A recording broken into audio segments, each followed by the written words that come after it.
జీ5 ఉండగా మీ favourite TV shows ని మీరు అస్సలు మిస్ అవ్వలేరు. Complete free. ప్రేమగా పిలిస్తే ఇలా కూతురు మాంగళ్యాన్ని తెంచేద్దామనుకున్నారే. ఇప్పుడు నేను మీకు అసలైన ట్విస్ట్ చెప్పనా? ఆ విషం తీర్థం తాగింది మీరే.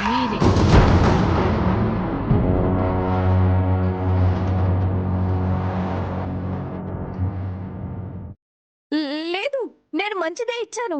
నేను నీ బొట్టు మార్చేశాను కదా. ఆ మూడోది అదే శృతి. నీ చేతులతోనే ఇచ్చేసావు.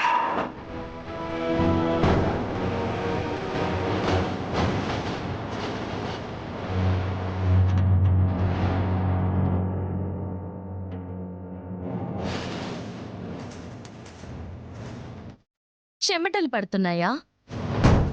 ఆ పవర్ నాకన్నా మాట్లాడుకున్నా మీకే ఎక్కువ తెలుసు. మరి ఏమవుతారో? ఇదొక రకం త్రాసుదు మేడం. దీనికి ముందే లేదు, మెల్లిగా ప్రాణం పోదు మేడం.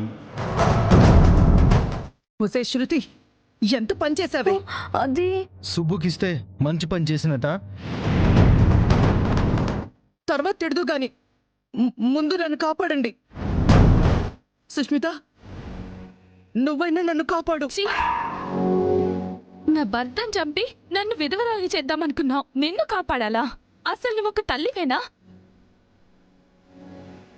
చూసారా, కన్న కూతురే మిమ్మల్ని చీకొట్టిందంటే అర్థం అవుతుందా మీ నీచ బుద్ధి ఎలా ఉందో? ఒసే, నువ్వైనా నన్ను హాస్పిటల్కి తీసుకెళ్ళవే. చచ్చేలా ఉన్నాను. కళ్ళు బయర్లు కమ్ముతున్నాయి. కుదరదుగా. దీనికి మందు లేదంట. విరుగుడు వీరయ్యే ఇవ్వాలని నీకు చెప్పాడుగా శృతి. దాన్ని నేను విన్నాను. దీనికి ముందే లేదు, దీనికి విరుగుడు కూడా నేనే ఇయ్యాలి. అవునత్తయ్య, అవును. అవునని ఉంటావేంటే? వాడు ఎక్కడున్నాడో పిలిపించు. అది కష్టం కదా. లాస్ట్ లో మీకు చెప్పని మ్యూట్ లో వీరయ్యతో మాట్లాడింది అదే. ఏం మాట్లాడావు అక్షర? ఎక్కడికి పంపించావో చెప్పు ప్లీజ్. ప్లీజ్ చెప్పు. ఒక ప్రాణాన్ని చంపుతావా? చెప్పు అక్షర, ప్లీజ్. జాలేస్తుంది. సర్లేండి, చెప్తాను. ఇంకెప్పుడు అతన్ని ఈ ఊర్లో కనపడకూడదని చెప్పాను.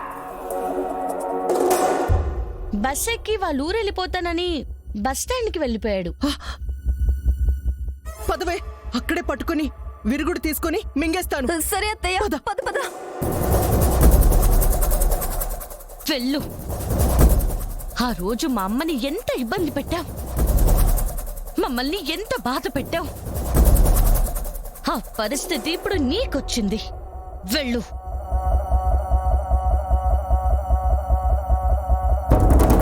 జీ5 యాప్ డౌన్లోడ్ చేసి అన్ని ఎపిసోడ్స్ పూర్తి ఉచితంగా చూడండి.